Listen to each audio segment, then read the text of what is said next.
So I understand this is your first time in Taiwan. What brings you here this time? My first time ever in Taiwan. I'm so happy to be here. I was invited here by Audrey Tang, whose book Plurality has just come out. It's one of my favorites that I've read in a long time. It makes me optimistic about the future of technology and democracy in ways that I haven't felt in years, to be honest. And when she invited me, I jumped at the chance.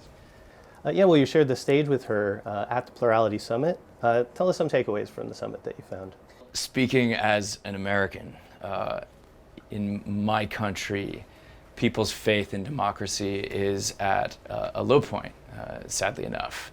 People don't believe as much in the institutions of democracy and the idea that the people can really be a part of governing themselves. It's the whole idea of the United States of America. And here in Taiwan, we're seeing an example of people genuinely, legitimately having a say in what their government does. The systems that Audrey has designed and implemented here in Taiwan, I think, have allowed people here to come together over their differences, have productive discussions, find consensus, and have those ideas ultimately make their way into government and policy. It's incredible to see. It's really uplifting for me.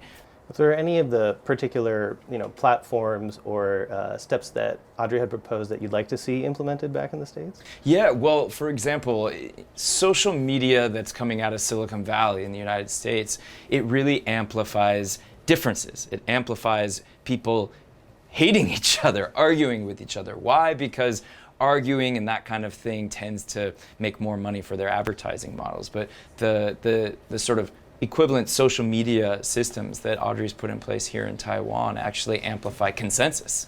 You get more attention on the feed. Your post is more likely to rise to the top on the social network if you're helping build bridges, not if you're helping tear the other one down. That kind of simple change can really make a big difference. And when I first heard Audrey describing it, I found it so remarkable that I wanted to learn more. So your company, HitRecord, actually produced a pretty popular video here in Taiwan called Lost in Taiwan in 2020. And that was a collaboration of 150 different artists. Tell us, what does the process for a collaborative film like that look like? Well, that short film, Lost in Taiwan, it's funny, people have asked me here, it was so welcome back to Taiwan because you shot that short film in Taiwan.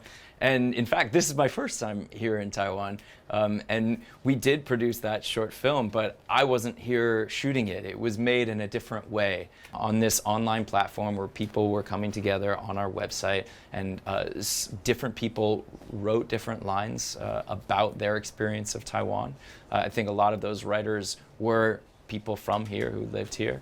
And then different actors would perform those lines, and different people would shoot video around the country and contribute all of those things together. And eventually they all got edited together into the montage short film.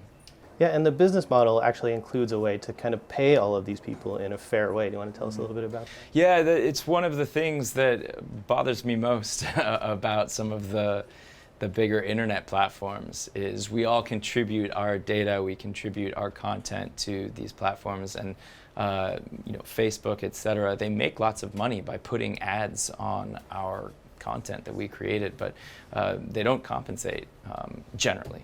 And you came out with this op-ed last year in the Washington Post saying that there needs to be more of a legal and technical way for people to get paid for their contributions to these generative AI models. Mm-hmm. Now we're a year past that op-ed. Do you think we've gotten any closer to that kind of model? I think we have gotten closer, but we're certainly not there yet. I think we've gotten closer in that people are starting to take notice. People are starting to pay attention and ask questions. How are these AI models built? Oh, everybody's data is going into these models? Well, did they get everybody's permission for that? And if they're making a bunch of money from these models, are they going to pay the people whose data was used to build the models? These questions, I think, are starting to be asked, and asking the question is the first step to getting the answer.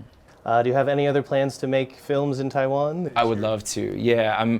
Well, it's been really inspiring being here, talking to Audrey and the enormous, lovely community that she's introduced me to, the GovZero community and the V Taiwan community. And I do think it would be really inspiring to make a film about some of these ideas and these communities.